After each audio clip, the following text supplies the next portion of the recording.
उन जाए ते मासूमा वठी आई जाते गरीब बाबो वेठो हुयस।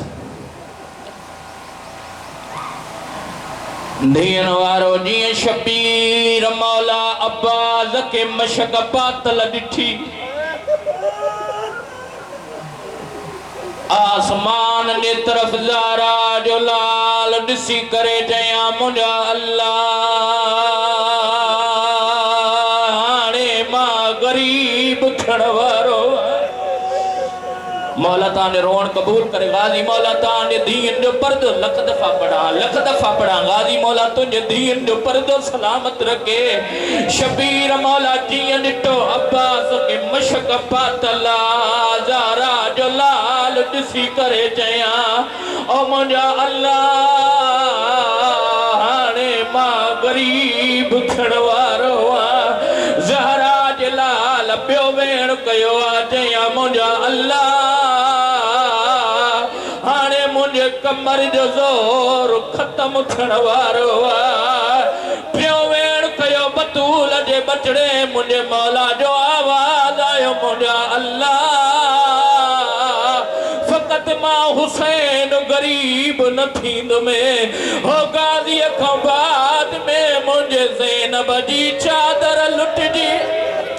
मौला ताने रोण कबूल करे। गाजी मौला ताने दीन जो पर्दो सलामत रखे।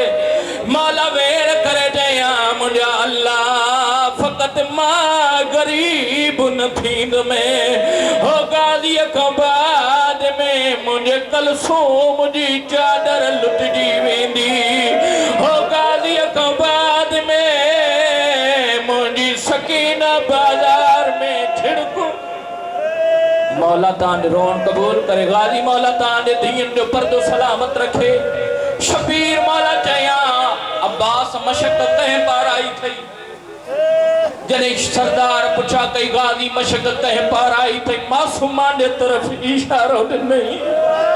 जॾहिं मासूमा जे तरफ़ इशारो ॾिनई गरीब बाबो चया सकीना चाचे के मशक्क़त तो पार आई आहे। धी चेती हा बाबा मुंहिंजो भाउ तसो आहे मुंहिंजो भाउ ॾींहंनि जो प्यासो आहे। असगर हाणे अखियूं नथो खोले। शबीर मौला थी को सवाल हिकु कयो मुंहिंजी थी ॿुधाए तुंहिंजे भाउ जी उमिरि केतिरी आहे। मासूमा चया मुंहिंजे भाउ जी उमिरि 6 महीना आहे। शबीर मौला चया सकीना सवाल ख़्याल करे कजाए ओ तुंहिंजो शहन महीननि जो बि न बचंदो। मुंहिंजो 32 सालनि जो कड़ियल जवान ओ अब्बास मुंहिंजे कमर जो ज़ोर। मौला ताने रोण कबूल करे। गाली मौला ताने दीन जो पर्दो सलामत रखे। तॾहिं हिकु बंदो पढ़ा हिकु उमाल बनी निंद बचड़े कीते ते 9 लख बदमाश मंगाए गए ते लालच ज़र जागीरा दे खत लिख लिख के मंगवाए गए। आधा पिया शबीर दे गले ताईं पहुंचण कीते हथ गाजी दे कटवाए गए। ओ जदा गाजी झड़िया है वो घोड़े तो करबल विच जशान। मौला ताने रोण कबूल करे। गाजी मौला ताने दीन जो पर्दो सलामत रखे। दुखी या सुखी शबीर मौला अब्बास के इजाजत ॾिनी।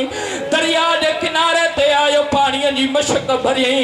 हिकु कमीने वार कयो सॼी बाज़ू कलम दिया। गाज़ीअ जो आवाज़ आयो वञो अली असगर जो सदको मां। ॿिए कमीने वार कयो खबी बाज़ू कलम दिया। अब्बास मौला जो आवाज़ आयो वञ तू साइण सकीना जो सदको मां। कमीने पेशानीअ में तीर हयो। गाज़ी अज़ीन छॾी ज़मीन ते ॾुखियो आयो।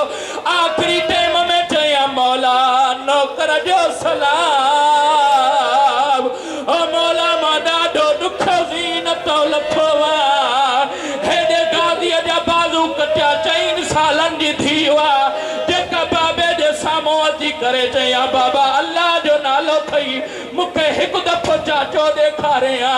शबीर मौला चया मुंहिंजी धीउ गाज़ी ॾाढी ॾुखी हालत में आ बर्दाश्त न करे सघ धीजे दी बाबा अल्लाह जो नाला थई जिया तिया मुखे चाचो मिलाए शबीर मौला धी के जानू ते विहारियो बांगरी बुलंद करे चया हलिया मोजी थी उड़से जिया मासूमा डिठो चाचे जा बाजू कटजी वया ने ओ पेशानिया में तीर लगला मासूमा जया बाबा अल्लाह जो नाला थई ओ मा वरी पानी न घुर दी बार ओ बाबा मुखे चाचो मोटाए ने शबीर मौला जया सकीना हाणे न तुझो